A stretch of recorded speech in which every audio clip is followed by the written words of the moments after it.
रावण की बुद्धि तमोगुण हो जाने से भगवान के प्रत्यक्ष होते हुए वो भगवान को नहीं समझ सकता है। तो तुम हमारी क्या गिनती है? सिर्फ हाँ, हम तर्क के द्वारा एक दूसरे की लाइन को काट सकते हैं। कोई कहता मूर्ति पूजा नहीं करते, ये फजूल है, ये पत्थर पूजा, जड़ पूजा, इससे क्या होता है? कोई कहता हम उसकी पूजा करते हैं। तो हम कहते हैं कि तुम कहते ही तो हो और करते हो सब।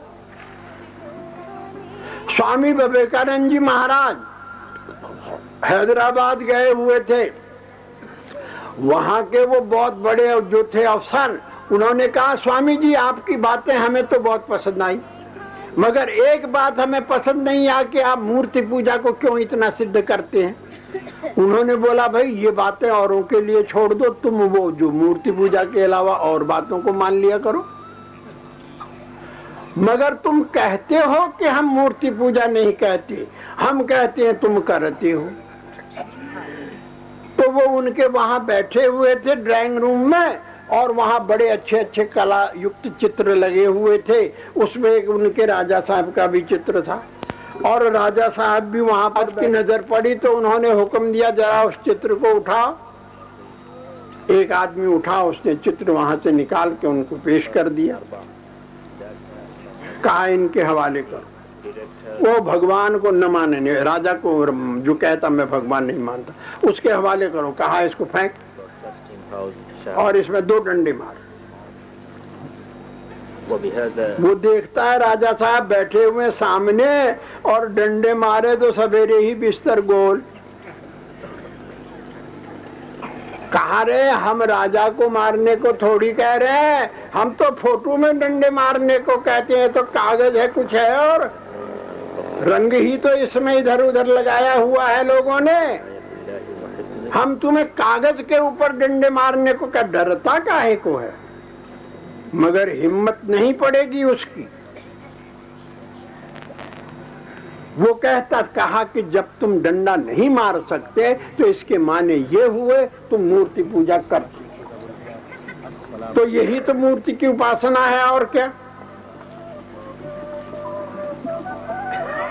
तो जिस तरह तुम इस मूर्ति के द्वारा अपने राजा का अपमान समझते हो और उस पर डंडा नहीं चलाते, इसी तरह हम भी लोग अपने सरगुण उपासना करते हैं। तुम इतराज करते हो तो ये क्या तुम्हारा पागलपन नहीं है? अब ये इस बात को तो समझे ही नहीं कि हम ये प्रतीकोपासना करते क्यों हैं। इसका मतलब क्या है? इसका मतलब ये है हमारे पैर में कांटा चुभ गया है और वो दर्द कर रहा है, उस कांटे को हमने निकालना है।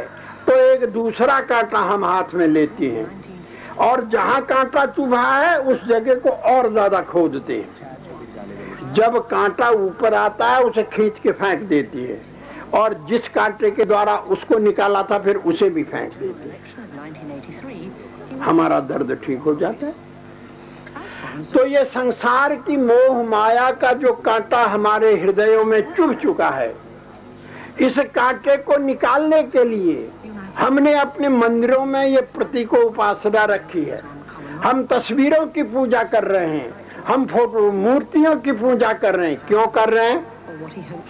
उसको आधार बना के उस चुभे हुए कांटे को निकालने के लिए। बेचैन किया हुआ है जो हमको चैन नहीं लेने देता है, हम उस बेचैनी को दूर करने के लिए वो उपासना कर रहे हैं। और अगर वो कांटा निकल जाएगा तो हम दोनों कांटे फेंक देंगे। लेकिन वो एक रास्ता है।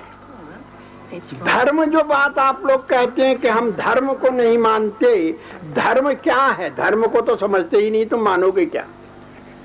धर्म का मतलब ये नहीं जो तुम समझ रहे हो। तुम्हारी जो आत्मिक उन्नति करता है, जिस कर्म के द्वारा तुम्हारी आत्मिक उन्नति होती है, वही कर्म तुम्हारे लिए धर्म है, बशर्ते कि वो तुम्हारी आत्मिक उन्नति कर दे, तुम्हारे को सत्य के नजदीक पहुंचा दे और तुम्हारा पतन न कर दे। जो पतन करने वाला कर्म है वो धर्म नहीं है, बस खत्म। अब इससे बारीक व्याख्याएं तुम अपनी किताबों में पढ़ लो, शास्त्रों में पढ़ लो, एक से एक बारीक से बारीक बात उसमें लिखी हुई है। तो ये जो प्रतीक उपासना करते हैं, मूर्तियों की पूजा करते हैं, हम गंगा जमुना तीर्थ वगैरह में जाते हैं, लोग खंडन करते हैं।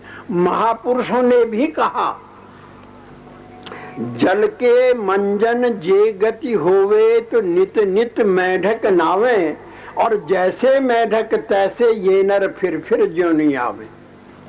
कहा अगर गंगा में स्नान कर लेने मात्र से आदमी की गति होती तो मेढक और मच्छियां गंगा में जो रहती हैं वो उड़ जाती, उनको तर जाना चाहिए। लेकिन महापुरुष ने कब कहा, कैसे लोगों के लिए कहा, क्यों कहा, हम इसका तो हिसाब लगाते ही नहीं।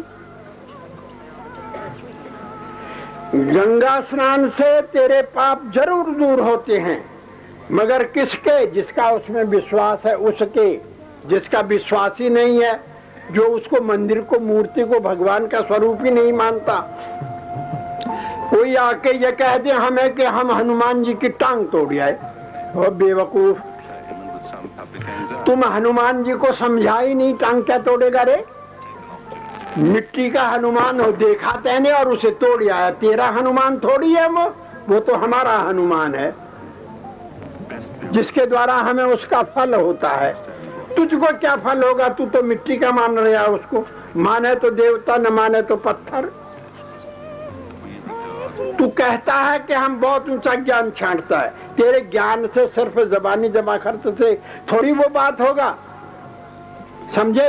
मन तो तेरा तमाम संसार के विषयों में फैला हुआ, भरा हुआ है, और बाहर से ज्ञान छांटता है महापुरुषों से भी ज्यादा। तो तेरा ये ज्ञान तेरे ही काम नहीं दे रही है तो औरों को क्या काम देगा? लेक्चर देने में तो तुम कमाल कर दोगे, तमाम शास्त्रों का रहस्य खोल के रख दोगे, लेकिन उस पर अमल कितना है हमारा? हम उसके मुताबिक चले कितने हैं? हमने अपने अंदर की वो कमियां कितनी निकाली हैं? जब तक हम इस बात पर अमल नहीं करेंगे, उसके मुताबिक नहीं चलेंगे, वो पढ़ने से, उन डिग्रियों से कुछ नहीं बनेगा। हाँ बनेगा, क्या बनेगा? 10,000 की तनख्वाह वाला नौकर हो जाएगा, संसार के बहुत आलीशान बिल्डिंग बना लेगा, हवाई जहाज और हेलीकॉप्टर कारें खरीद लेगा, लेकिन हवाई जहाज, हेलीकॉप्टर कारें तेरी भगवान के पास नहीं जाती, वो तेरे संसार में रहती है। अगर तू ये कहता है कि हम तो चले जाएंगे आसमान में, तो आसमान में चले जाना भी कोई इतनी बड़ी बात नहीं। तू ये सारे ब्रह्मांड के नक्षत्रों में घूम गया तो क्या हो जाएगा? तो क्या तुझे शांति और सुख मिल जाएगा? बहुत सारे लोग अभी गए हैं चंद्रलोक में, वो चंद्रलोक हो आए हैं, क्या उनका दिल शांत हो गया? क्या उनको आनंद की प्राप्ति हो गई? दुनिया में हा हा वंश मोर हो गया, और क्या हुआ है? उनको जाके मिल करके देखो, क्या उनके हृदय को वक्त शांति है? अब उनके हृदय में कोई इच्छा नहीं है। अरे जब तक तेरे हृदय में इच्छा है तब तक तू शांत हो नहीं सकता। इच्छाएं खत्म हो जाएं तो शांत होगा। क्या मैं पूछता हूँ उनकी इच्छाएं खत्म हो गई तो कहाँ से मिलेगा? भगवान शंकराचार्य से किसी ने पूछा कि महाराज दुनिया में सबसे बड़ा दुखी कौन है? उन्होंने बोला जिसके दिल में जितना ज्यादा इच्छा है वो उतना बड़ा दुखी है। कहा सुखी कौन है? कहा जिसके दिल में कोई इच्छा नहीं, जो इच्छाओं से रहित हो चुका है वो पूर्ण सुखी है। और इच्छा ही तो तुझे दुख देने वाली चीज है, और तेरी इच्छाओं को काटने के लिए ही तो ये सारा धर्म का और ये मजहबों का और ये फलाना नाम ठीक है, ये नाम ठीक है, वो करो, ये जप करो, वो जप करो बताया जाता है। हम कोई तुम्हें नवी चीज तो बताते ही नहीं, हम तुम्हें कोई नवी बात नहीं सिखाते, हमारा कोई नया मजहब नहीं है, हम कोई नवी बात